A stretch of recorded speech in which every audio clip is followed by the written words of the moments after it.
The battle between House Republicans and the Justice Department over the Russia probe is rapidly intensifying this evening. A group of Republican congressmen have filed articles of impeachment against Deputy AG Rod Rosenstein, arguing that the DOJ has not complied with 9 months of oversight requests for documents tied to the investigation. Joining us now exclusively to tell us what's next, Congressman Jim Jordan and Mark Meadows, who are spearheading the effort. We're also joined by Fox News anchor and author of the new fantastic book, big bestseller, The Russia Hoax, Greg Jarrett. Great to see all of you. Congrats, Greg, on the book. Thank you. Great to have you on. Congressman Meadows, let's start with you. What are you accusing Rod Rosenstein of specifically? Well, really, for 9 months, we've asked for documents, and that's all we want are the documents. And what we found is not only have subpoenas been ignored, but information has been hidden. The efforts have been stonewalled. And I guess for us, it's all about transparency so the American people can judge for themselves. And so, you know, they may be able to ignore Congress, but they can't ignore the American people. This is what Andy McCarthy wrote in National Review. He said, Rosenstein and Chris Wray, FBI director, work for Trump.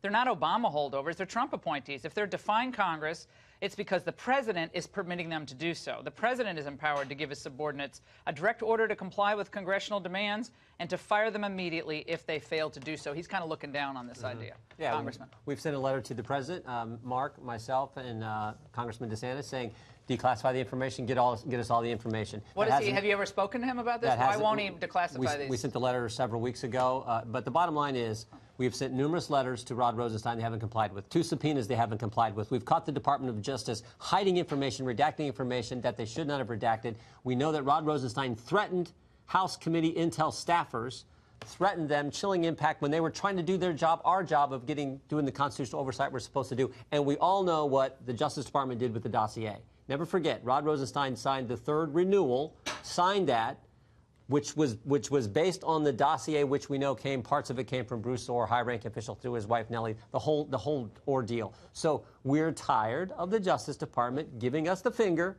and not giving us the information we're entitled to do our constitutional duty. More importantly, the American people are sick of it. That's why we filed the resolution. In just a moment, I'm going to ask you about what House leadership, including outgoing House Speaker Paul Ryan, is saying about all of this. But Greg Jarrett, I want to go to you. Greg, this is what happened on Capitol Hill just recently when Congressman Jordan was trying to question Rod Rosenstein. Let's watch.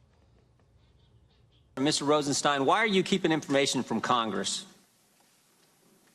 Congressman, I am not keeping any information from Congress that it's appropriate. In a few minutes, Mr. Rosenstein, I think the House of Representatives is going to say something different. I don't agree with you, Congressman. I don't believe that's what they're going to say, and if they do, they'll be mistaken. I disagree, but I think no love lost between the Republicans on Capitol Hill and Rosenstein. Greg, what's going on? Do you think this idea of an impeachment vote, if they can get one, is a good idea? Absolutely. Rosenstein has treated Congress with nothing but contempt and should be held in contempt and impeached if appropriate. This is a guy who has been covering up from the very beginning for 9 long months the origins of the Trump-Russia hoax. As I argue in my book, he and others never had any evidence of collusion. There was no evidence of crimes or intelligence to justify a counterintelligence probe. Rosenstein is the guy who put his signature on a document to renew the wiretap warrant application. And he knew that that was a fabricated, phony document. He didn't present new evidence as the law demands. And he vouched for its authenticity when he knew it was unverified and fabricated. And that is a fraud on the court and abuse of power. Mark Meadows, it's been 122 years since a member of the executive branch has been impeached. It's a long time. That is a long time. I mean, not obviously not talking about the president, but an executive branch employee other than the president.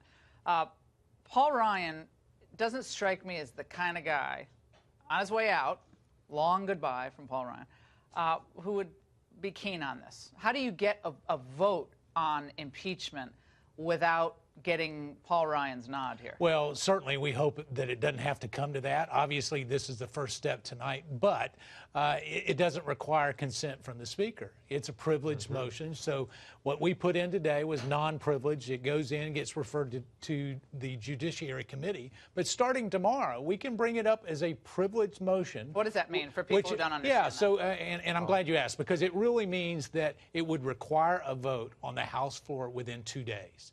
And that's something that any member of Congress, Jim or I, can do. And quite frankly, it's either we hold them in contempt, or we get the documents, or we impeach them. And the only thing that we have control over is the ability to bring impeachment straight to the floor. Congressman Jordan, any concern that this will divide the GOP before the midterm elections? I mean, the Freedom Caucus has kind of a interesting relationship with the most of Congress, and it's not a necessarily positive one at times. I mean, I'm with you on most of the issues, but a lot of the Republicans are like, oh my God, the Freedom Caucus. Every time they hear Freedom Caucus, they're like this. Yeah, we don't get that back home, by the way. Yeah, you don't know. Back home, they love what you're doing. It doesn't divide the Republican voters across this country. Doesn't divide.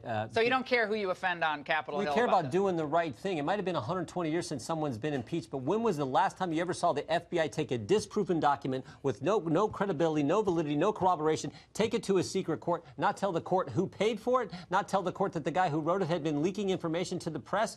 When have you ever, and not just once, 4 stinking times, and the last one Rod Rosenstein signed. So if that's not enough to force the action, as Greg just talked about, contempt or impeachment, you tell me what is. Tell me what is.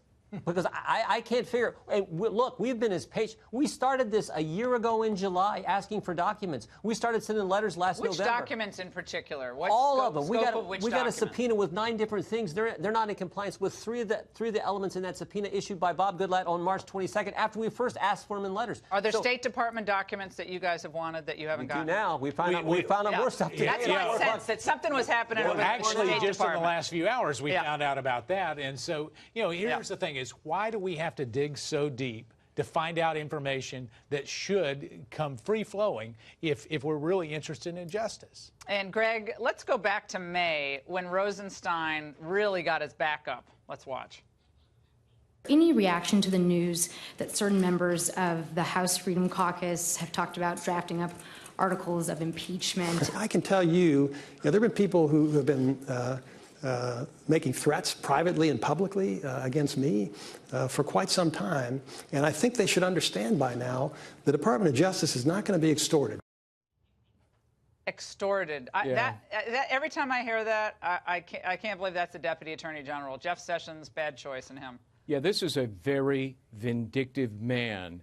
I was the first to report, actually, that he threatened individuals on the Intelligence Committee. I reported it in early February. How did I report it? I talked to 2 people who were in that meeting. They both felt that he was threatening them to get his hands on their emails and texts and telephone records if they didn't back off this investigation.